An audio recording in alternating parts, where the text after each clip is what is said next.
नमस्कार, मैं हूं अमीश देवगन और आप देख रहे हैं देश का सबसे लोकप्रिय शो आर पार।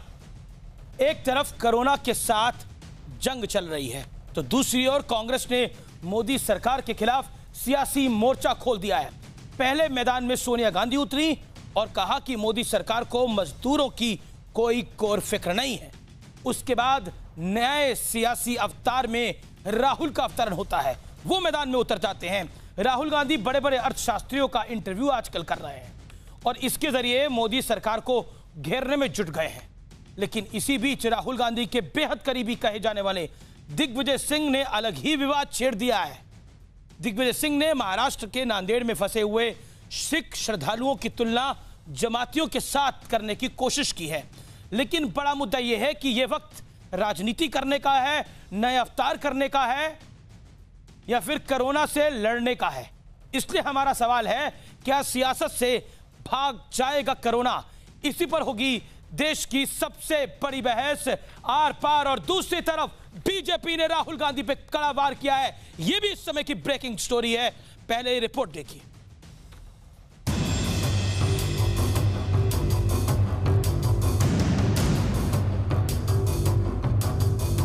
सोनिया गांधी का सरकार पर वार। यह देखकर और भी पीड़ा होती है कि संकट की इस घड़ी में भारत सरकार और रेल मंत्रालय घर वापस लौटने के लिए रेल यात्रा का किराया और स्पेशल चार्ज वसूल रहे। राहुल गांधी का भी खुला प्रहार। And then even on the lockdown front, leeway should be given to the states. That is, you want to lock down, you want to understand the nature of your lockdown, you please do your lockdown. But I think the current government has a slightly different view. They prefer to sort of manage and see the thing and centralize the thing. इन दोनों की अगुवाई में समूची कांग्रेस इस corona काल में मोदी सरकार पर जमकर सवाल उठा रही है। कभी मजदूरों के मुद्दे पर, कभी मेडिकल तैयारियों के नाम पर, तो कभी अर्थव्यवस्था के बहाने सरकार को घेरने की कोशिश हो रही है। लेकिन बड़ा सवाल यह है कि क्या इस सियासी वार से कोरोना से जंग लड़ रहे देश को कोई फायदा होगा? हालांकि इस बीच कांग्रेस के दिग्विजय सिंह ने नया विवाद छेड़ दिया। महाराष्ट्र के नांदेड़ से लौटे सिख श्रद्धालुओं के चलते पंजाब में कोरोना संक्रमण बढ़ने को लेकर दिग्विजय सिंह ने ट्वीट किया, क्या सिख श्रद्धालुओं की तुलना भी तबलीगी मरकज से की जाए? दिग्विजय सिंह की जो शर्मनाक शब्दावली उन्होंने अपने ट्विटर के साथ द्वारा यूज करी है, जिसका खंडन ना ही कैप्टन साहब ने किया है और ना ही राहुल गांधी ने, इससे और शर्मनाक चीज क्या हो सकती है जो कांग्रेस की एंटी सिख मेंटालिटी एक बार फिर बेनकाब करती है। सवाल यह है कि क्या ये मौका सियासत करने का है और क्या इस सियासत से देश का भला हो जाएगा? आज इसी पर होगी देश की सबसे बड़ी बहस। सियासत से भाग जाएगा कोरोना? और अब विश्लेषण सुनिए, कांग्रेस की सियासी चाल का विश्लेषण। महीने भर की चुप्पी के बाद कांग्रेस का जोरदार सियासी वार। साक्षात्कार के जरिए राहुल गांधी का सरकार पर, नरेंद्र मोदी सरकार पर हमला। सोनिया गांधी सरकार को मजदूर विरोधी बनाने में जुटी। जो मामला 85-15% का था उसे मजदूर विरोधी बना दिया गया। दिग्विजय सिंह ने सिख श्रद्धालुओं को जमातियों से जोड़ा। राजनीति नहीं, मैं बीजेपी और कांग्रेस दोनों से कहना चाहता हूं, यह राजनीति नहीं, देश में कोरोना पर सही रणनीति की जरूरत का वक्त है। मेरे साथ बात करने के लिए आज तमाम धुरंधर होंगे। मेरे साथ बीजेपी की तरफ से मौजूद हैं डॉक्टर संबित पात्रा, जो बीजेपी के राष्ट्रीय प्रवक्ता हैं। मेरे साथ कांग्रेस की तरफ से मौजूद हैं कांग्रेस के वरिष्ठ नेता राष्ट्रीय प्रवक्ता अखिलेश प्रताप सिंह, उनका अभिनंदन है। मेरे साथ मजिंदर सिंह सिरसा मौजूद हैं, जो श्रोमणी अकाली दल के वरिष्ठ नेता हैं। और मेरे साथ असीम वकार साहब जुड़ेंगे, जो AIMIM के नेता हैं और प्रवक्ता भी हैं। आप तमाम लोगों का अभिनंदन है। मैं सबसे पहले अखिलेश जी आप ही से शुरू करना चाहता हूं। आखिरकार राहुल गांधी जी का एक नया अवतार है जिसमें वो कई अर्थशास्त्रियों से वार्तालाप कर रहे हैं, संवाद कर रहे हैं। संवाद करना बड़ी अच्छी बात है, हम भी आपके जरिए संवाद ही कर रहे हैं। लेकिन मैं ये जानना चाहता हूं, वो उन अर्थशास्त्रियों से संवाद कर रहे हैं जो जिस मुल्क में रह रहे हैं वहां पर भी परेशानी बहुत बड़ी है। यानी भारत तो अभी उतनी बड़ी परेशानी में नहीं है, ईश्वर की दया है, लेकिन जिस मुल्क में वो रह रहे हैं वहां परेशानी तो बहुत बड़ी है। तो वो अपने मुल्क में जहां रह रहे हैं वहां सलाह नहीं दे पा रहे, यहां सलाह क्या देंगे? देखिए, ये बहुत वाजिब सा सवाल है कि जो अहंकारी और असक्षम व्यक्ति होता है वो हमेशा योग्य से डरता और घबराता है, और यही हाल है वर्तमान जो हमारे निजाम है माननीय मोदी जी उनके सामने। अब वो आम अमरूद पे इंटरव्यू करें तो अच्छा लगता है लोगों को, अगर वो राहुल गांधी एक राष्ट्र के लिए ऐसे सुझावों पे चर्चा करें जिससे राष्ट्र का हित हो सके, सरकार को सीख सके, जान सके, तो वो सरकार अहंकारी सरकार को पसंद नहीं आता है। उसे आता है कि थाली पीटो, थपड़ी पीटो, लाइट जलाओ, बत्ती जलाओ, और करते करते किस हालात में हमारे पहुंचा दिया।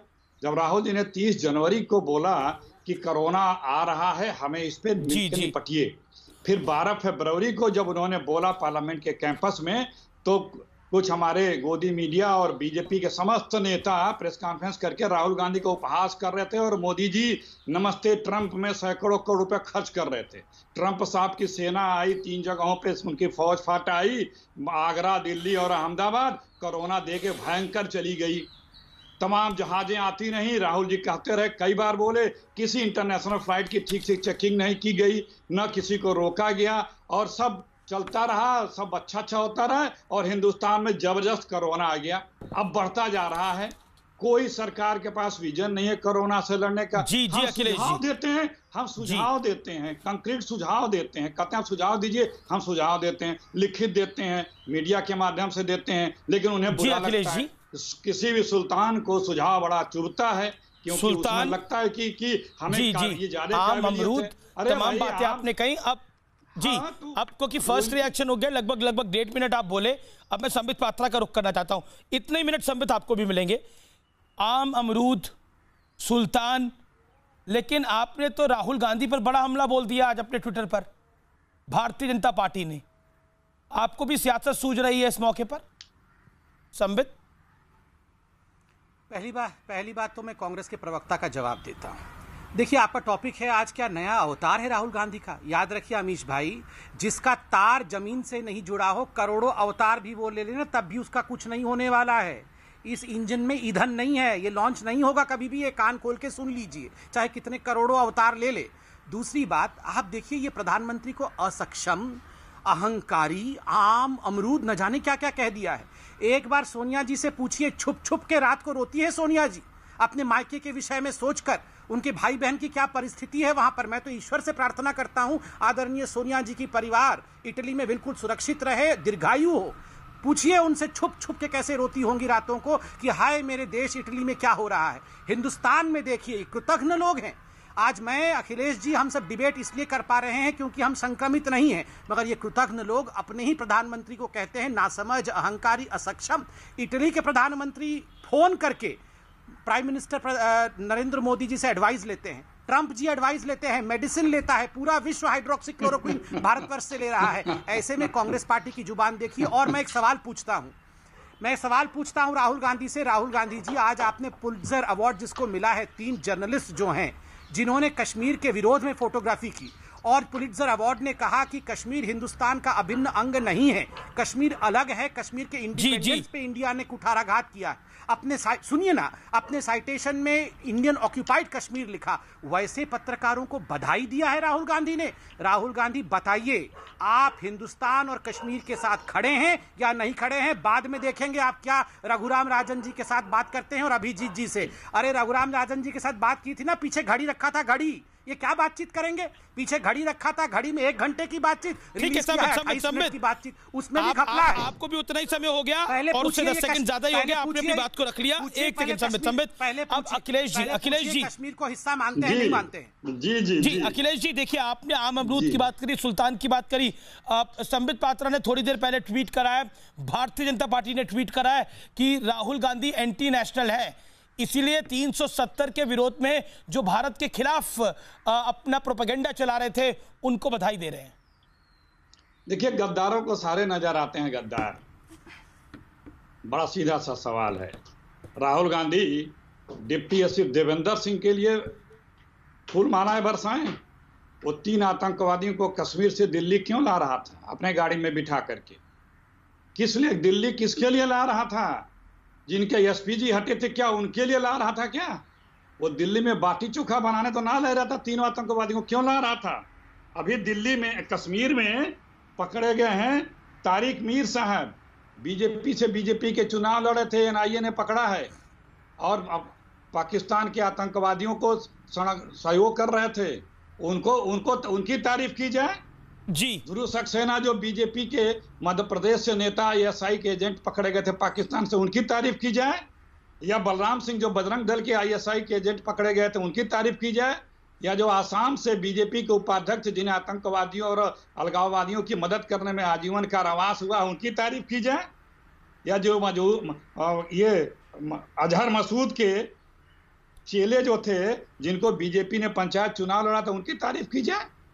बीजेपी जंग आजादी से लेके आज तक सिर्फ राष्ट्र विरोधी गतिविधियों में जितने लोग मिले हैं, अधिकांश बीजेपी के लोग क्यों मिल रहे हैं? ये क्यों मिले हैं? ये जो अभी कश्मीर में एक इनका प्रत्याशी जो सरपंच जो जिला बीजेपी का विधायक का चुनाव लड़ा था, उसके बाद हमारी सेना के ऊपर अटैक हुए, 5 बड़े अफसर मेरे साथ बाकी भी लोग हैं, मुझे उनके पास भी जाना होगा। नहीं, सुनिए, बड़ी बात है जी अखिलेश जी, बीजेपी का एजेंट पकड़ा गया है, बीजेपी का एजेंट पकड़ा गया तारिक मीर, इसके कारण तो लिंक पता सरकार को बताना चाहिए। ठीक है, हमारे ऑफिसर बीजेपी के आतंकवादियों। अखिलेश जी ने राहुल वाले विषय पर जवाब नहीं दिया, लेकिन उल्टा आप पर सवाल खड़ा कर दिया। मैं आपसे क्विकली जानना चाहता हूं, कोरोना के इस युग में सियासत जरूरी है या सबकी जान ज्यादा जरूरी है? राहुल को बात करने दीजिए। अभिजीत बनर्जी थे रघुराम राजन से। हाँ, जान जरूरी है, तभी तो प्रधानमंत्री हम सबकी जान बचा रहे हैं और बिल्कुल निर्णायक रूप से काम कर रहे हैं। नंबर 1, देखिए, देविंदर सिंह हो या कोई भी, किसने पकड़ा उनको? हमारी पुलिस ने पकड़ा, हमारे एनआईए ने पकड़ा। सर्जिकल स्ट्राइक किसने किया? हमने किया। प्रश्न, मैं बीच में नहीं चिल्ला रहा था, शांति से बैठिए। सर्जिकल स्ट्राइक हमने किया, सवाल किसने उठाया? सोनिया गांधी जी ने। एयर स्ट्राइक किसने किया? हमने किया, सवाल किसने उठाया? राहुल गांधी जी ने। मां रोए बाटला हाउस एनकाउंटर के आतंकवादियों के डेड बॉडी को देखकर और बेटा कहे कि कश्मीर हिंदुस्तान का अभिन्न अंग नहीं है। बेटा ताली बजाए उन पत्रकारों के लिए जिन पत्रकारों ने पाकिस्तान की भाषा बोली है। बेटा उन पत्रकारों के साथ खड़ा हो जो कहता है कि इंडिया ऑक्यूपाइड कश्मीर है। अरे धिक्कार है उस राहुल गांधी पे। मैं तो राहुल गांधी को देशद्रोही राहुल गांधी कहता हूं, और कहता हूं राहुल गांधी को कि आप कैमरे के सामने आके इसका बिल्कुल दूध का दूध और पानी का पानी करिए। आपने आज जो ताली बजाई है देशद्रोहियों के फेवर में, उसके लिए आपको क्या कहना है? बीजेपी कह रही है कि देशद्रोही है राहुल गांधी, और जो ताली बजा रहा है बिल्कुल है, इसमें कोई शक नहीं है। जी ओके, ये बड़ा अटैक है भारतीय जनता पार्टी का। अखिलेश जी, मुझे आपको मौका देना पड़ेगा। अब सिरसा साहब, मैं जानता हूं आप इंतजार कर रहे हैं, आप भी इंतजार कर रहे हैं। असीम भाई, मैं आप तमाम लोगों के पास आऊंगा, लेकिन अखिलेश जी, ये बड़ा अटैक कर रही है बीजेपी, क्योंकि अभी कुछ देर पहले ट्वीट भी किया गया है।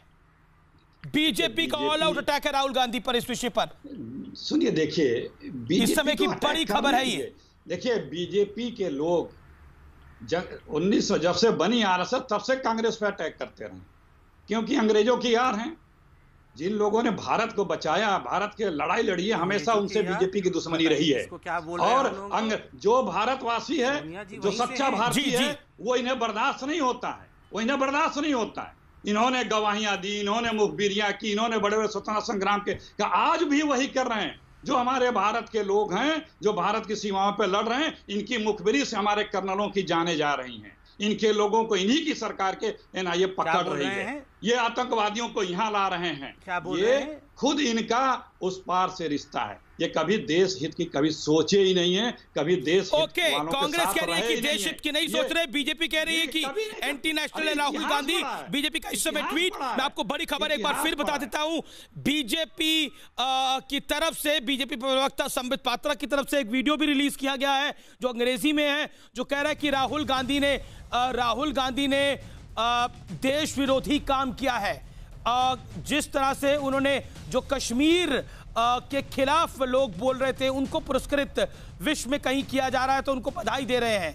अब ये भारत सरकार को फैसला लेना पड़ेगा कि भारत सरकार इनको भेजेगी, नहीं भेजेगी ये पुरस्कार लेने के लिए, क्योंकि ये मामला बड़ा है। वाकई 370 हमारा इंटरनल मैटर है, जिसको हमारा देश पुरजोर तरीके से मानता है, लेकिन पुलित्जर प्राइज जिन्होंने दिया है वो मानते हैं कि कश्मीर जो है वो एक विवादित टेरिटरी है। इसलिए भारतीय जनता पार्टी इस पे अटैक पे आई है, और एमईए को भी इस मुद्दे को आगे बढ़ाना पड़ेगा, क्योंकि ये मामला बहुत बड़ा हो रहा है। इस समय की ब्रेकिंग स्टोरी यही है। मैं सीधा रुख करना चाहता हूं बाकी मेहमानों का भी। सीधा मैं रुख करता हूं मनजिंदर सिंह सिरसा साहब का। वरिष्ठ आदमी है, वरिष्ठ नेता हैं अकाली दल के, शिरोमणि अकाली दल के। सिरसा साहब, कांग्रेस का एक नया अवतार है, राहुल गांधी का एक नया अवतार है, जिसमें वो कई विदेशी इकोनॉमिस्ट से बात कर रहे हैं, सलाह ले रहे हैं भारत के लिए। संवाद करना कोई बुरा नहीं होता, लेकिन आज एक संवाद दिग्विजय सिंह ने भी करा जिस पर हरसिमरत कौर बादल बहुत गुस्सा हो गई, अकाली दल बहुत गुस्सा हो गया। जी बिल्कुल अमीश जी, मेरे को भी पूरा समय दें, मैं दोनों बातें करना चाहता हूं। पहले तो मैं ये जरूर कहना चाहता हूं, जो आज राहुल गांधी ने ट्वीट किया वो एक देश के प्रति गद्दारी के बराबर है।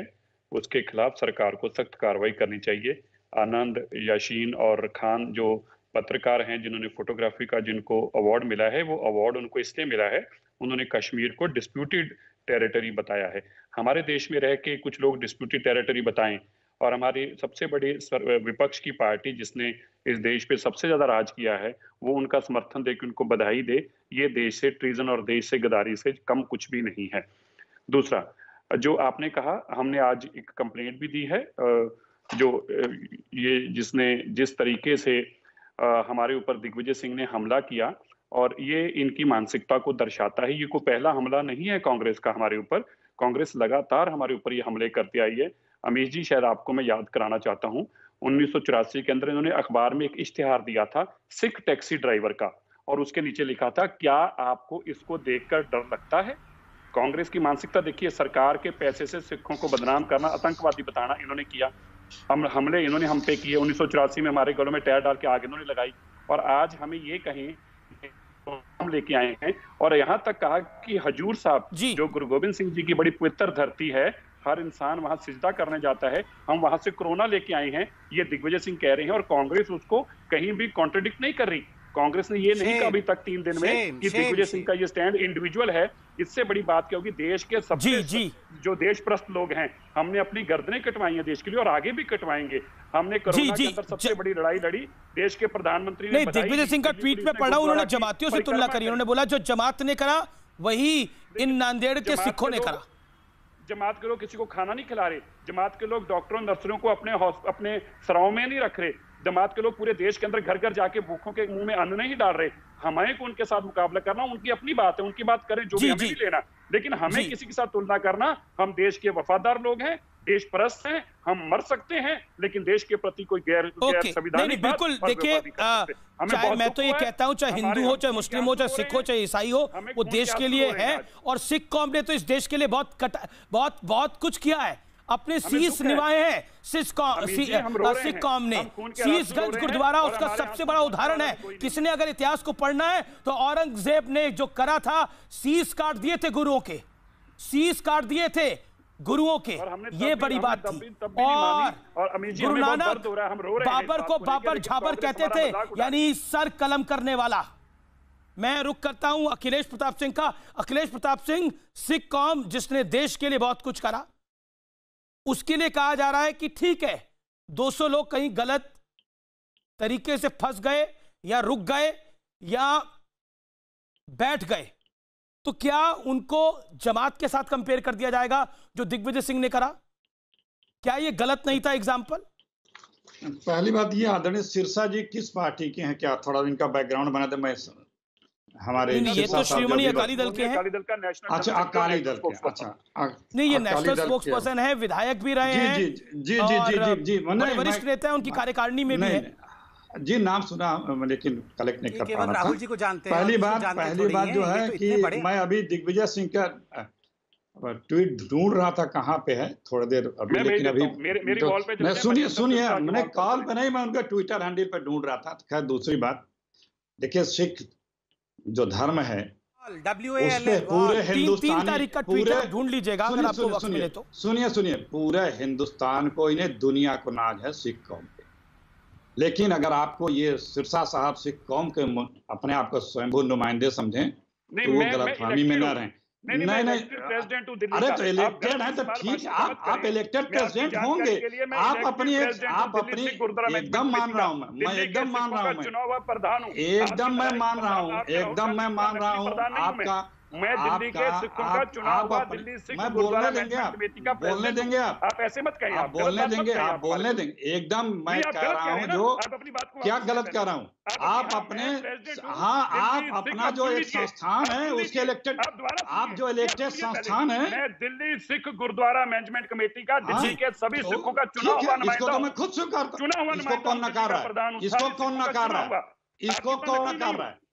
आप इतना उत्तेजित क्यों, और इसको कौन नकार रहा है? हमें हमारे पे लांछन लगा रहे हैं। इसको नहीं, हम साफ साफ ये कह रहे हैं कि दर्द इसलिए हो रहा है, दर्द इसलिए हो रहा है कि जब खालिस्तान के साथ खड़े होने वाले लोग कौन हैं? हम नहीं है, खालिस्तान की मांग कर नहीं है, हम देश के वफादार लोग हैं, हम देश के वफादार लोग हैं। हम अखिलेश जी क्या कह रहे हैं कि नहीं हम कभी समर्थन नहीं करते, हम देश जो लोग देश जी हम फिर आपका स्वागत है। सुनिए, हम ऐसे लोगों का स्वागत हैं। अखिलेश जी आप क्या कह रहे हैं, खालिस्तान के साथ खड़े हैं ये लोग? नहीं भाई, वो लोग भी तो कुछ लोग सिख हैं, यही आपके वो लोग भी तो कुछ शिक्षित हैं जो लोग बोलते हैं। हम हमारे प्रति निकालिए, नहीं हमें मार पे लांछन मत रोज। एक मिनट शोर मचाने से पहले एक सेकंड सिरसा साहब मेरा निवेदन स्वीकार करिए। मैंने 30 सेकंड अखिलेश जी को दीजिए, इस बात पर वो कहना चाहते हैं। फिर मैं असीम वकार के पास भी जा रहा हूं, वो भी इंतजार कर रहे हैं। देखिए बात ये है, मैं दिग्विजय सिंह का ट्वीट ढूंढ रहा था, पढ़ नहीं पाया, लेकिन जहां तक मैं सुना है उन्होंने जो कहा था कि जो गोदी मीडिया या मीडिया एक धार्मिक स्थल पे बैठे लोगों को दिखा रहा है और दूसरे लोग अगर कहीं से पंजाब में आ रहे हैं तो पंजाब की सरकार कितना अच्छा काम कर रही है कि उनका सबका चेकअप कर रही है। अगर यही चेकअप दिल्ली में आए धार्मिक लोगों को मोदी जी किए होते एयरपोर्टों पे तो आज ये हिंदुस्तान में समस्या उतनी बड़ी नहीं होती। आप पंजाब की सरकार जिस तरह से एकदम से जागरूक होकर दिग्विजय सिंह का वो ट्वीट सही है अखिलेश जी? मैंने आपको 30 सेकंड दिए अपनी बात रिप्लाई करने के लिए। क्या दिग्विजय सिंह का वो ट्वीट सही है? आपने तो अभी खालिस्तान की भी बात कर दी, मैं चाह रहा हूं क्या दिग्विजय सिंह का ट्वीट सही है अखिलेश जी? चलिए गोदी मीडिया होगा, मोदी मीडिया होगा, लेकिन मैं आपको बताऊं नांदेड़ की खबर भी वैसे ही चली है, लेकिन नांदेड़ से कोई भाग के छुपा नहीं। देखा नहीं, नांदेड़ से सिख जो बीमार हुए उन्होंने थूका नहीं किसी पर, उन्होंने मलमूत्र नहीं त्यागा, तबलीगियों ने जो करा। बात सिर्फ इतनी हो रही है कि अगर कहीं से कोई किसी प्रदेश में आ रहा है तो उसका थारो कोरोना का चेकअप तो हमारी पंजाब की सरकार कर रही है ना, बचत। ठीक है, और यही वाजिब बात भारत की सरकार ने क्यों नहीं किया? ठीक है, संबित का मैं रिएक्शन लूंगा, लेकिन असीम वकार भी कुछ कहना चाह रहे काफी देर से। एक सेकंड असीम वकार को आने दीजिए। संबित विदेश से आने वाले लोगों को असीम वकार भी है, क्योंकि मैं चाहता हूं कि इस डिबेट को पॉलिटिकल लाइन पर रखा जाए। जी होल्ड ऑन संबित, आज हम अगर नांदेड़ की बात हुई है तो डिबेट हम ही कर रहे हैं ना। Sambit Patra 20 second, my humble request 20 second, then Aseem Waqar ji. देखिए मुझे बड़ा आश्चर्य है कि जो कांग्रेस के प्रवक्ता यहां बैठे हैं वो प्रिपेयर्ड होकर नहीं आते। आप इनको दिखाइए किस प्रकार से कैप्टन अमरिंदर सिंह, जो कि मैं मानता हूं इनसे बड़े नेता है कांग्रेस में, कैप्टन अमरिंदर सिंह मुख्यमंत्री जी ने कहा कि महाराष्ट्र की सरकार जिम्मेदार है। नांदेड़ से जिस प्रकार से बिना चेकअप किए श्रद्धालुओं को भेजा गया, उसके कारण आज पंजाब में ये बीमारी फैलने की बात हो रही है। देखिए जहां तक श्रद्धालुओं का विषय है वो लापरवाही से फैला है, वो कोई षड्यंत्र के अंतर्गत नहीं फैला है। जी सरकारी लापरवाही से फैली है, महाराष्ट्र की सरकार की लापरवाही से। उन्होंने किसी पे थूका नहीं, किसी नर्स यही सरकारी लापरवाही से फैली। जी मैं मस्जिद या गुरुद्वारे में छुप के नहीं बैठे। हमारी डिबेट से रिलेटेड बड़ी खबर, मैं आपको बड़ी खबर बता रहा हूं। खालिस्तान के विषय में जो बोला गया उसको लेकर सिख कम्युनिटी ने ट्वीट करा है, अभी मेरे पास आया है। उन्होंने बोला कि कुछ लोग होंगे तो होंगे, लेकिन भारत का सिख हिंदुस्तान के साथ खड़ा है और आज से नहीं खड़ा, कई हजारों सालों से खड़ा है, ये कहा है। ये इस समय की बड़ी खबर मैं आपको बता दूं, इसीलिए ये बताना जरूरी है। नांदेड़ से भी मेरे साथ जनाब जुड़े हुए हैं जो कि रविंदर सिंह बुंगई हैं, वो सचिव हैं गुरुद्वारा नांदेड़ के, मैं उनके पास भी चलूंगा, लेकिन असीम वकार के पास पहले मैं जाऊंगा और फिर मैं मुजीबुर रहमान आपके पास भी आऊंगा। असीम वकार, एक तो पॉलिटिक्स अपनी तरफ है, दूसरा नांदेड़ को लेकर जो बात हो रही है उस पर आप क्या कहना चाहते हैं? देखिए, ना सरदार दोषी हैं और ना जमात के मुसलमान दोषी हैं। उनको भी कहना गलत, जो नामदेव से आए पंजाब की तरफ गए और जो तबलीगी जमात के मरकज के बारे में बात की गई, हम उसका भी विरोध करते हैं। ये एक बीमारी थी, ये पेंडेमिक है, ये पूरी दुनिया में हर मुल्क इससे पीड़ित है, हर धर्म का आदमी पीड़ित है, हर जाति का आदमी पीड़ित है। मैं समझता हूँ इसको बीमारी की तरह लिया जाए, इसको धर्म के कटघरे में ना खड़ा किया जाए। दूसरी बात, सिरसा साहब से गुजारिश करूंगा, सिरसा साहब माशाअल्लाह बहुत समझदार आदमी दिख रहे हैं आप। दिग्विजय सिंह हो या अखिलेश प्रताप सिंह हो या संबित पात्रा हो या आसिम वकार हो, हम सब की बातों को गौर से सुनिए और धर्म के चक्कर में मत पड़िए। सिख को बचाने के लिए, सिख कम्युनिटी को बचाने के लिए जमात को या मुसलमान को गाली देना गलत है। मुसलमान को बचाने के लिए सिख समुदाय के खिलाफ बोलना, मैं समझता हूँ कि ये अन्याय है, ये पाप होगा किसी धर्म को कहना। आप सियासत को समझिए, यहाँ के ऊपर आपस में लड़ाने का गेम किया जा रहा है और करने वाले कौन है, लगाम किसके हाथ में, ये आप भी बेहतर जानते हैं, मैं भी बेहतर जानता हूँ। कोई किसी को नहीं कह बोलिए रहा ना। हाँ, वकार साहब, लेकिन एक चीज लगाम किसके हाथ में है, लगाम किसके हाथ में, आप खुल के बोलिए ना। सुनिए जी, खुल के बोले आप वकार साहब। एक चीज मैं कहना चाहता हूँ कि सर मेहरबानी करके किसी के बारे में अपशब्द इस्तेमाल मत कीजिए, वरना होगा ये कि मजबूरी में दूसरे को भी करना पड़ेगा, तो फिर बात बढ़ेगी। ये कोरोना की लड़ाई फिर धर्म में बदल जाएगी। किसी ने अपशब्द इस बहस में अभी तक बोला नहीं है। हमारी आपकी लड़ाई, सबकी लड़ाई, हमारी आपकी सबकी लड़ाई कोरोना से है और कोरोना से ही इसको रहने दीजिए। इसके अलावा इस तरह की डिबेट में मैं बोलना पसंद नहीं करता। वकार साहब सही कहा आपने, एक बात सही कही, लेकिन जमात के साथ तो नांदेड़ का कंपैरिजन ही नहीं हो सकता ना। जमात ने जो करा 2200 लोग छुपाकर, उसका कंपैरिजन नांदेड़ के साथ कैसे कर सकते हैं आप? नहीं, मैं पूछ रहा हूँ जमात वाले लोग इंसान नहीं मानते आप उन्हें? बिल्कुल इंसान है, बिल्कुल इंसान है। तो नांदेड़ वाले लोग इंसान नहीं मानते होंगे फिर आप? नांदेड़ वाले लोग भी इंसान है, मुझे समझ में नहीं आ रहा आप कहना क्या चाह रहे हैं। इंसान का कंपैरिजन इंसान से तो होगा। नांदेड़ में कौन छुपा हुआ है? कोई छुपा? किसी ने बदतमीजी करी नर्सेस के साथ, पुलिस वालों के साथ, डॉक्टर्स के साथ? मैं यही तो पूछ रहा हूँ आपसे कि सत्संग में जाए तो फंसे हुए हैं, गुरुद्वारे में आए तो फंसे हुए हैं। अरे लोग छुपे हुए थे, तभी तो ऑन रिकॉर्ड पुलिस वालों की संख्या गलत बताई गई, तो फंसे हैं। 2100 से ज्यादा लोग, 1000 लोग बन जाते हैं।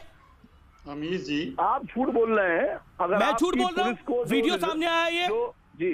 अरे सर, फिर मैंने आपसे कह दिया आप फ्रॉड करते हैं देश के साथ, उसके लिए आप ही सच्चे हैं सर, आप ही सच्चे हैं, बाकी सब तो फ्रॉड हैं। बिल्कुल, सिर्फ मैं ही सच हूँ, मुझे सुनिए।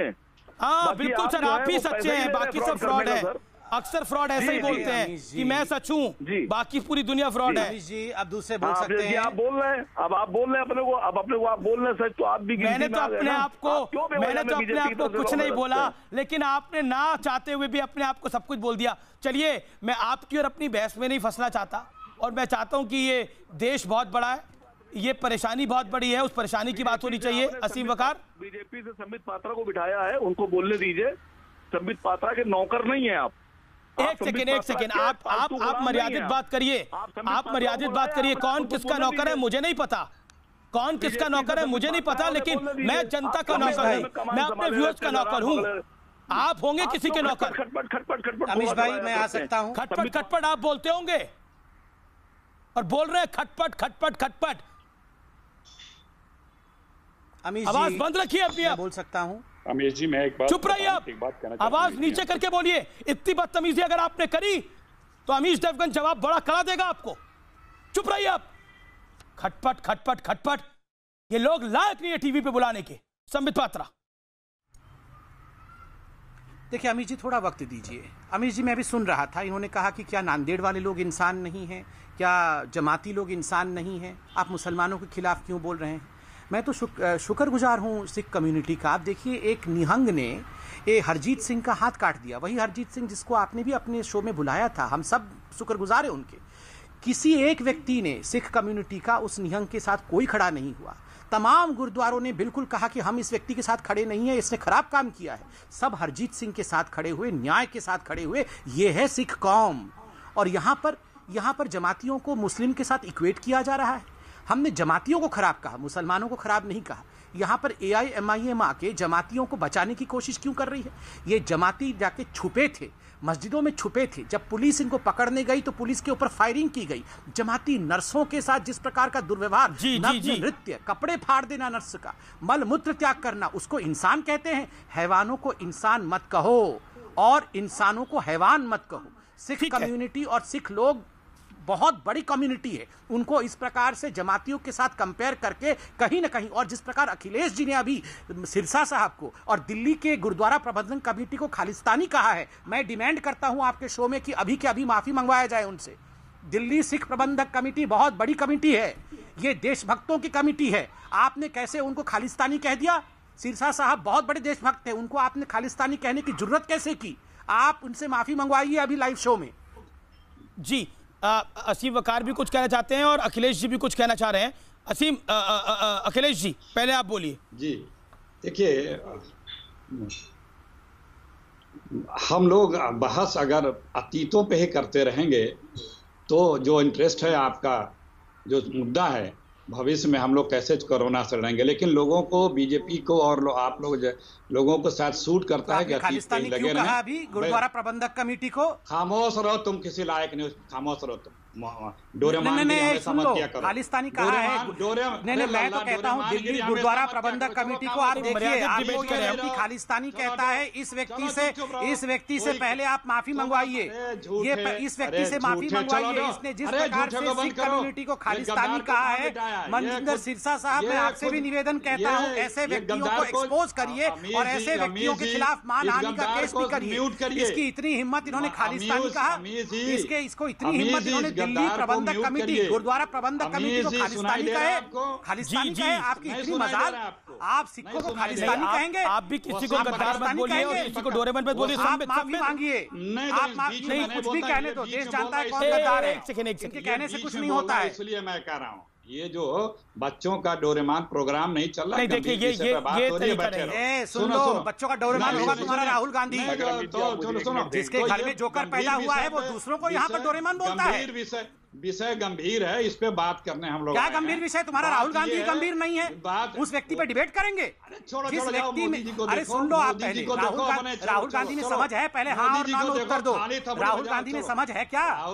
100 टन का पत्थर रख के राहुल गांधी को बचाने आते हो, ये पता नहीं है हमें? राहुल गांधी 100 टन का पत्थर दिल पे रख के राहुल गांधी को बचाना पड़ता है। राहुल गांधी लॉन्च होगा, कभी लॉन्च नहीं होगा, बूढ़े हो जाओगे आप लोग, चलो अगले जन्म भी ले लोगे तब भी ये मिसाइल लॉन्च नहीं होने वाला है, समझ लो। चलो इसी में नहीं होने वाला है इसका कुछ भी, चाहे रघुराम राजन से शिक्षा ले ले, चाहे अभिजीत जी से बात कर ले। सपने में भी झटके खा के ट्यूशन लेने चला है रघुराम राजन और अभिजीत जी से, और ये सोचते हैं ट्यूशन ले लेके प्रधानमंत्री बनेगा। राहुल गांधी का फोबिया इस कदर है कि कभी कोई इनसे पूछता होगा और क्या हाल है। हाँ, बहुत बड़ा फोबिया है राहुल गांधी का, जोकर का फोबिया। ये सारा दोष राहुल गांधी का। कोई इनसे बाल बच्चे कभी पूछता होगा तो ये बोलते हैं कि सारा दोष राहुल गांधी का, कांग्रेस का। राहुल गांधी का फोबिया इसको इस कदर है। अरे मुद्दे पे बात करो, टॉपिक पे बात करो। चरित्र ऐसा है, टॉपिक पे बात राहुल गांधी का चरित्र ऐसा है कि बाल बच्चे पर कोई पूछेगा तो राहुल गांधी का नाम लिया जाएगा। राहुल गांधी ये क्या बोल रहे हैं? हर बात पे फोबिया, गाली गलौज, हर बात पे राहुल गांधी, राहुल गांधी के बारे में पूछा जाएगा तो कहा जाएगा कि ये राहुल गांधी का किया कराया है। ये राहुल गांधी जी का चरित्र ऐसा है कि बच्चों के बारे में राहुल गांधी का नाम लिया जाएगा। क्या बोल रहे हैं? बात पे राहुल गांधी का चरित्र ऐसा है क्या? क्या बोलना चाहते हैं?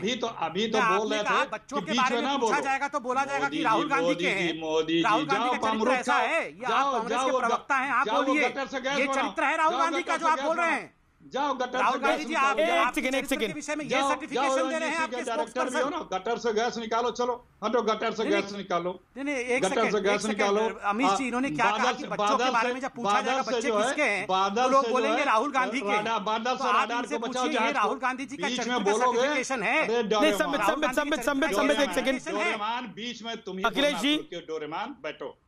देखिए, आप भी उनको डोरेमॉन मत बोलिए और आप भी मेरा निवेदन स्वीकार करिए। देखिए, मैं चाह रहा था कि पॉलिटिकल एंगल पे बहस रहे। एक सेकंड, आप देखिए, मैं अब एक सेकंड, बिल्कुल आप दोनों को मौका दे रहा हूं मैं। एक सेकंड, देखिए मैं को ब्रेक लेना था, लेकिन मैं उस ब्रेक को एक्सटेंड कर रहा हूं। मैं आप दोनों को मौका दे रहा हूं 30-30 सेकंड बोलने का। लेकिन देखिए सचिव गुरुद्वारा नांदेड़ के भी काफी देर से इंतजार कर रहे हैं, मुजिबुर रहमान भी इंतजार कर रहे हैं, और असीम वकार भी बैठे हुए हैं। 30 संबित मैं आपको मौका दूंगा, अखिलेश जी आपको ही मौका दूंगा। 30 सेकंड आपके पास मौका है संबित, और 30 सेकंड अखिलेश जी के पास। दोनों एक दूसरे के बीच में नहीं बोलेंगे, प्रॉमिस। देखिए मैं डिबेट को आगे बढ़ा रहा हूं। संबित 30 सेकंड, एक सेकंड अखिलेश जी प्रॉमिस आपको भी मौका मिलेगा। अखिलेश जी आप लाइन पर रहिए। अखिलेश जी मेरा वादा है। संबित पात्रा, अच्छा ठीक है, Sambit hold on, let Akhilesh ji make his point first, then you make पहले बोल लूंगा। मैं नहीं बोलूंगा, नहीं संबित ही बोलने, हमें आपत्ति नहीं है। देखिए पॉजिटिव बातों पे बात, गुड अखिलेश जी एक सेकंड, अच्छा ठीक है, कोई किसी को ना करे। ठीक है, मैं निवेदन कर रहा हूं आप दोनों से। ठीक है, मैं बोल लूं 30 सेकंड में क्यों डिस्टर्ब कर रहे हैं? आप सुन लीजिए। ठीक, हाँ बोलिए, हमें आपत्ति नहीं है, मैं बीच में नहीं बोलूंगा, सुन लीजिए। हाँ देखिए आप हमें कुछ भी बोलिए, आप गद्दार बोलिए, देशद्रोही बोलिए, कुछ भी बोलिए, खराब बोलिए। आपने अभी कहा घर में बच्चों के बारे में बात होती होगी तो आप दोष राहुल गांधी पे मर देते होंगे बच्चों का। ये राहुल गांधी जी को चरित्र सर्टिफिकेशन ये दे रहे हैं आप उस पार्टी के प्रवक्ता हैं, आप राहुल गांधी जी के बारे में इस प्रकार का चरित्र सर्टिफिकेट दे रहे हैं। ये कितना घिनौना है। घर में बैठ के माँ बाप सुनते होंगे, पत्नियां सुनती होंगी, ये किस प्रकार की बात उनके राष्ट्रीय प्रवक्ता कर रहे हैं कि बच्चे राहुल गांधी, ये क्या बोल रहे हैं? थोड़ा सोच समझ के बोला करें, नंबर 1। नंबर 2, मुझे इस बात से भारी आपत्ति है कि खालिस्तान के विषय को दिल्ली गुरुद्वारा प्रबंधक कमेटी, मैं दिल्ली में रहता हूं, मैं दिल्ली गुरुद्वारा प्रबंधक कमेटी का बहुत सम्मान करता हूं। शीर्षा जी मेरे मित्र हैं, उसके रिप्रेजेंटेटिव हैं, प्रेसिडेंट हैं, बाकायदा चुने हुए प्रेसिडेंट हैं। उनको खालिस्तान से जोड़ के देखना कहीं ना कहीं सिख कम्युनिटी को बहुत बड़े कटघरे में खड़ा करना है। मैंने यही कहा था कि आप माफी मांग लीजिए। Sambit 30 seconds done. You made your point, and then now Akhilesh ji आपकी बात भी 30 सेकंड ही है, कृपया करके बोलिए मुझे। जी देखिए, अगर आप अतीत की बातों पर ही बात करते रहेंगे, कोरोना कैसे आया, जमाती कैसे आए, फलां कैसे आए, तो सारा दोष केंद्र की सरकार पे ही जाके रुकता है, क्योंकि उसी ने हिंदुस्तान में लोगों को बाहर से आने दिया। और वहां पे दिल्ली में भी जो जमात के लोग रुके तो उनके आने के बाद एयरपोर्ट पे तो चेकिंग की नहीं, वहां भी कोई चेकिंग नहीं की। तो सरकार उनसे एनएसए मिलने गए, सारा दोष सरकार का आएगा।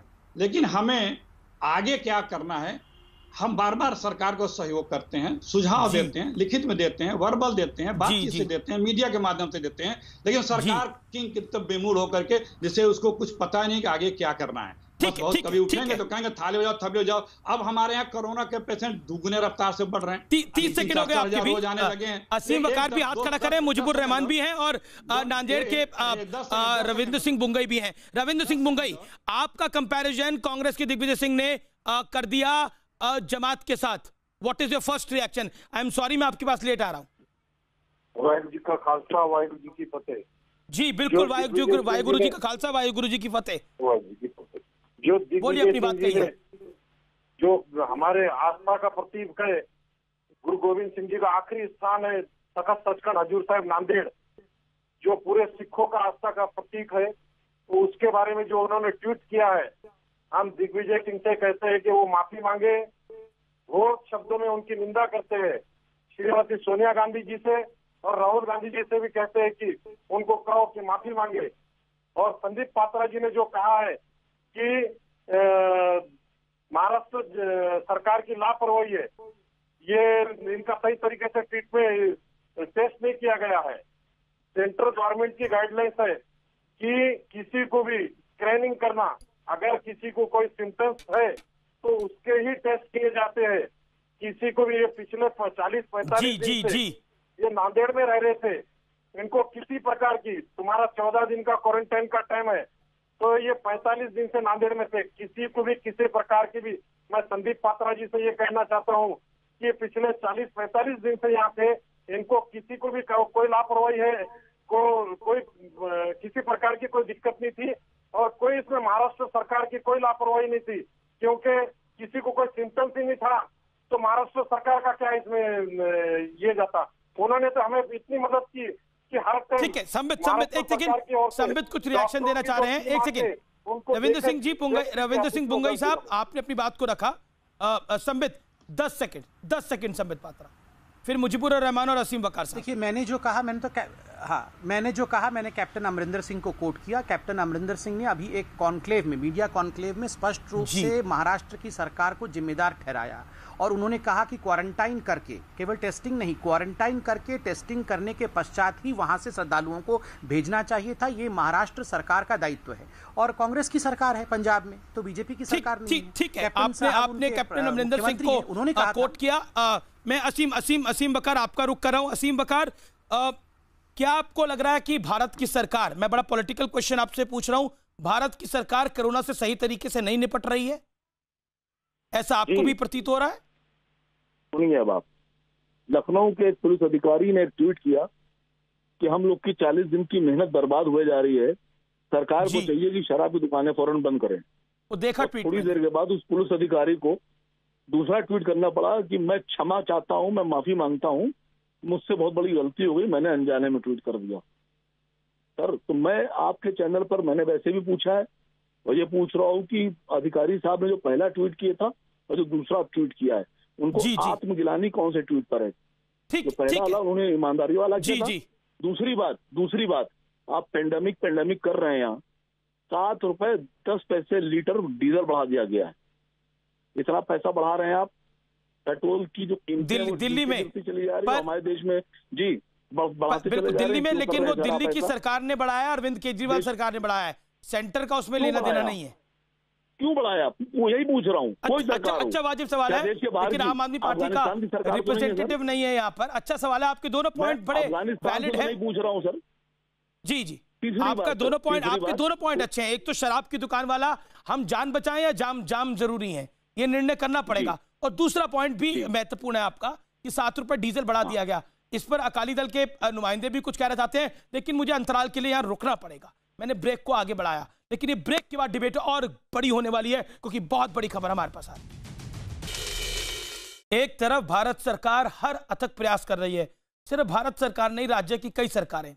दूसरी तरफ सियासत जोरों पर है, लेकिन पश्चिम बंगाल में रिकॉर्ड मौतें भी हुई हैं। ये कोरोना के इस संकट के दौर में बहुत खराब खबर है, बड़ी बैड न्यूज है। अब मेरे साथ बात करने के लिए अखिलेश प्रताप सिंह, बीजेपी के प्रवक्ता डॉक्टर संबित पात्रा, AIM प्रवक्ता असीम वकार साहब, मुजीबुर रहमान और साथ ही साथ अकाली दल के प्रवक्ता मजिंदर सिंह सिरसा और रविंदर सिंह बुंगई, सचिव गुरुद्वारा नांदेड़ के। मैं मुजीबुर रहमान आपके पास आता हूं। आपका वीडियो थोड़ा टेढ़ा है, लेकिन काम भी कोई सीधे नहीं है। काम सीधे इसलिए नहीं है कि जमात ने जो कुछ करा मुल्क इसलिए भुगत रहा है, लेकिन क्या कहना चाहते हैं आप, जो दिग्विजय सिंह ने आपकी तुलना नांदेड़ से कर दी है, आपको भी लगेगा कि गलत है ये तुलना? मैं अमीश जी आपको पहले बताऊंगा, आप जिस पर्सपेक्टिव से देखेंगे उस पर्सपेक्टिव से मैं वैसा दिखूंगा। आप मुझे साइड से देखेंगे तो मेरे कान दिखेंगे। मेरा पर्सपेक्टिव तो वही है, मेरे पास तो 5 गेस्ट और है, सबकी तस्वीर सीधी आ रही है, आप ही की टेढ़ी आ रही है। अभी आप उल्टे भी हो गए थे थोड़ी देर पहले।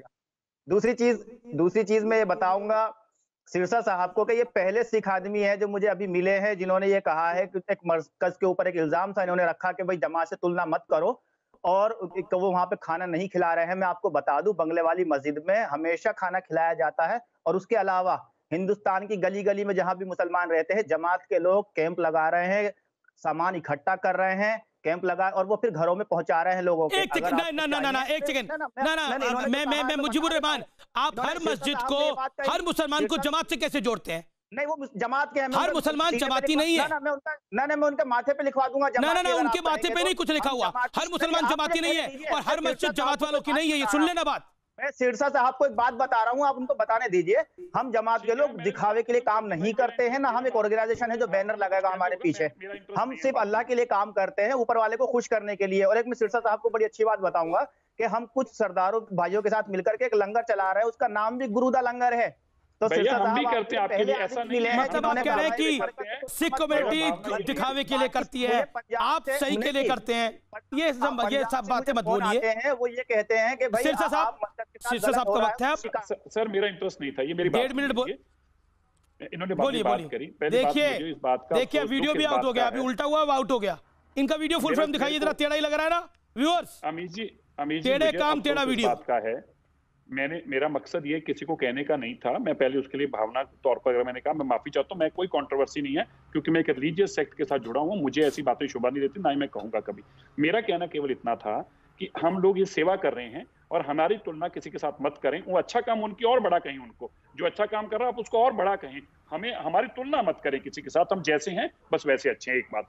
दूसरी बात मैं ये जरूर कहना चाहता हूं, जो दिग्विजय सिंह ने कहा, मैं फिर कहता हूं, कांग्रेस के प्रवक्ता यहाँ पे मौजूद हैं, अगर उन्होंने ट्वीट नहीं पढ़ा उनको पढ़ के सुना दीजिए। आप उनसे ये जरूर जानकारी दीजिए ऑफिशियल स्टेटमेंट देने के लिए, क्या दिग्विजय सिंह के ट्वीट के साथ वो सहमत हैं, क्या इसके लिए वो क्षमा याचना करते हैं, उनकी गलती है।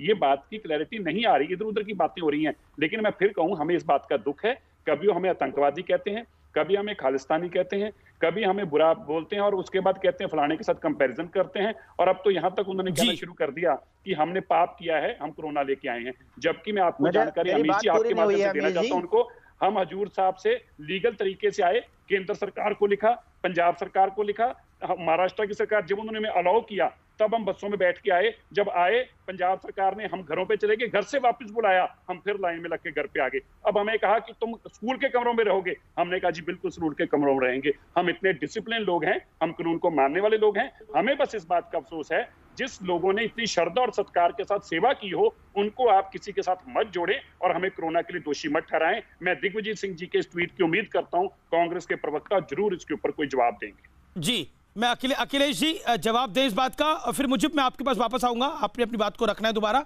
अखिलेश जी 20 सेकंड देखिए, 20 सेकंड देखिए, क्या आपको लगता है वो नहीं करना चाहिए था दिग्विजय सिंह को? नहीं, सुनिए, देखिए, सिरसा साहब पंथ के आदमी हैं और जो बातें उन्होंने लबे-लबाब कही, वो पंथ का आदमी ही, धर्म का चलने वाला आदमी इस तरह की भाषा, इतने अच्छे बातें बोल सकता है।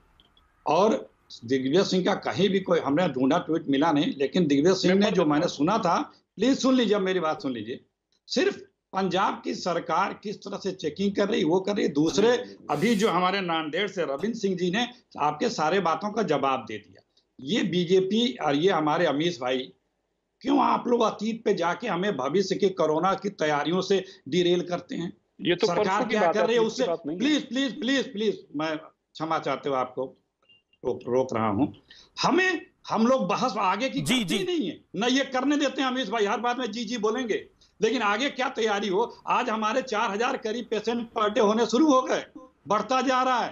पीएम केयर फंड सवाल आपने रखा है, रुकिए प्लीज रुकिए। हम अभी भी रेलों से लोग किराया देके घर जा रहे हैं। ये पीएम केयर फंड है कि पीएम मोदी केयर फंड है? नकली किट। जी जवाब ले लेते हैं। संबित को आना पड़ेगा जवाब देने के लिए। पूरी बात ठीक है, आप अपनी बात को। रुपए का किट 400 रुपए में खरीदा जा रहा है, चारों तरफ। जी अखिलेश जी, मैंने 20 सेकंड दिए थे, आपने 45 सेकंड भी ले लिए, मैंने कुछ नहीं बोला, लेकिन अब मुझे जवाब लेना है क्योंकि मुजीबुर रहमान भी कुछ ऐड करना चाह रहे हैं। संबित 25 सेकंड, गिन के 25 सेकंड संबित पात्रा। अखिलेश जी हमारी बात का जवाब तो देते नहीं है, फिर और सवाल खड़े कर देते हैं, ये तो गलत बात है। हमारी बात का भी तो कोई जवाब देंगे, हम खाली सुनने ही आए हैं बोलने, हमारी बात का कोई जवाब नहीं देगा यहाँ पे। अखिलेश जी, सिरसा साहब कह रहे हैं जो पंथक आदमी है, धार्मिक आदमी है आपके अनुसार भी, वो कह रहे हैं कि आपको नहीं लगता गलत बोला दिग्विजय सिंह ने? आप कहिए, अगर पुरानी बात नहीं, ये तो नई बात। सुनिए जी का काम क्या? आपको मैं ट्वीट दिखा भी देता हूं। सुनिए एक बात, आप मेरे को 1 मिनट का टाइम दीजिए अखिलेश जी, अगर आप मुझे इजाजत दें तो मैं आपको उनका ट्वीट सुनिए। मैं आपसे कुछ कह रहा हूं। सिरसा साहब सुन लीजिए 10 सेकंड। आप संत हैं, संत उसे कहते हैं, जैसे कहावत है ना कबीरदास जी, मार खाई जाए, वृक्ष का बहु नहीं फल बचे, नदी न संचय नीर, परमारथ के कारण साधु दरा शरीर। संत जो हैं इस स्वभाव के होते हैं। मैंने आपसे कहा इस सब बातें छोड़ करके कैसे आगे हम लोग बचें कोरोना से। बात तो आप कह रहे हैं कि बुरा सुनते रहें, आगे बढ़ते रहें। कोई नहीं, आप यही करते रहेंगे। आप कभी भविष्य की बात नहीं होने देंगे, क्योंकि उसमें सरकार फंसती है। आपका जवाब ये भी तो भविष्य की बात ही है। आपका जवाब नांदेड़ से रविंद्र सिंह जी ने दे दिया, जो आप लोग जी संबित पात्रा, भविष्य की तैयारी क्या है, ये सवाल बार बार अखिलेश जी पूछ रहे हैं और संतों को भी याद कर रहे हैं। बढ़ता जा रहा है, एक उन्होंने प्लान नहीं दिख रहा है, कोई मैं जवाब देता हूँ। सिस्टम नहीं दिख रहा है कि कैसे क्या शांत हो जाइए। अब तो हम संबित पात्रा, प्लान क्या है और संतों वाली बात भी सुनी आपने। ठीक है अखिलेश जी, बोला आपने। संबित गिन के 30 सेकंड। संतों वाली, हाँ संतों वाली बात सुनी। उन्होंने कहा कि सिरसा साहब संत हैं, इसलिए दुष्टों के बात का ध्यान नहीं देना चाहिए। दुष्ट किसको कह रहे थे आप जानते ही हैं। दुष्ट के बात पे आप अपने ट्वीट के बारे में प्रश्न पूछ रहे थे, उन्होंने कहा संत लोगों को दुष्टों के बात पे ध्यान नहीं देना चाहिए। अच्छी बात। अब जहां तक प्लान इत्यादि का सवाल है, जहां तक ये कह रहे थे कि प्रधानमंत्री क्या कर रहे हैं, प्रधानमंत्री क्या कर रहे हैं, देखिए मैं बहुत स्पष्टता के साथ कह रहा हूं, ये जिस प्रकार से प्रधानमंत्री के लिए शब्दों का प्रयोग कर रहे हैं, अहंकारी, सुल्तान इत्यादि, ये लोग कृतघ्न हैं। 70,000 से अधिक लोग अमेरिका में मर गए हैं, इटली में 30,000 से अधिक लोग की मृत्यु हुई है, स्पेन और लंदन में हालत देखिए। ऐसे में आज भारतवर्ष किस प्रकार से तैयारी के साथ आगे बढ़ रहा है। और आज मैं सुन रहा था एम्स के चेयरपर्सन को, वो कह रहे थे कि कर्व फ्लैटन हो चुका है, अब हम डिप करने की वेट कर रहे हैं। ऐसे में इनको लगता है कि प्रधानमंत्री काम नहीं कर रहे हैं। प्रधानमंत्री दिन रात 24 घंटे किस प्रकार से भारत को कंटेन रखा जाए, भारत के विषय में आज तमाम विश्व इसका उदाहरण दे रहा है, फिर भी ये लोग इतने अपनी प्रशंसा करते रहो। ये सोनिया जी मैं बताऊं बढ़ता जा रहा है, भारत इटली जैसे बन जाए। आंकड़े बढ़ते जा रहे हैं, मैं इनके बीच में नहीं बोला था, फैल रहे हैं। मैं इनके बीच में नहीं बोला था। सोनिया गांधी प्रधानमंत्री नहीं है, इटली सोनिया गांधी प्रधानमंत्री यहाँ नहीं पर लोगों की जी जी ताकि वो मुजीबुर रहमान कुछ कहना चाह रहे हैं। संबित अखिलेश जी एक सेकंड, मुजीबुर रहमान 10 सेकंड। असीम वक़ार साहब मैं माफी चाहता हूँ, आखिरी दौर में आपके पास मैं आऊंगा 5 सेकंड के लिए। मुजीबुर रहमान 5 सेकंड। आज पूरी सिख कम्युनिटी जो है मरकज के साथ खड़ी है, मरकज के फेवर में खड़ी है। इसीलिए अमीश देवगन जी को गुरु तेग बहादुर का और औरंगजेब का नाम लेना पड़ा, लेकिन उन्होंने अब्दुल रहीम का नाम नहीं लिया, जिन्होंने अमृतसर गुरुद्वारे की बुनियाद रखी, और गुरु नानक देव साहब के जो 2 शिष्य मुसलमान थे उनका नाम नहीं लिया। जी जी जी चलिए, मैंने तो दारा सिखों का भी नाम अपनी बहस में कई बार ही लिया है, शायद आपको सुनाई नहीं देता होगा, जो सुनना चाहे वही सुनाई देता है। असीम वक़ार साहब आखिर के 5 सेकंड है मेरे पास, समय फिलहाल खत्म हो गया। माफी चाहता हूँ असीम जी, आपके पास नहीं आ पाऊंगा फिलहाल। आर पार में इतना ही। छोटा सा निष्कर्ष मैं डेली देता हूं, आज भी दूंगा। तैयारी तो हम सबको करनी होगी। शराब की दुकानों पर आप लोग अगर इतनी भीड़ लगाएंगे तो कोरोना को घर लेकर आएंगे, इसलिए कृपा करके उससे दूर रहे। नमस्कार, अगला शो 100 बात की एक बात।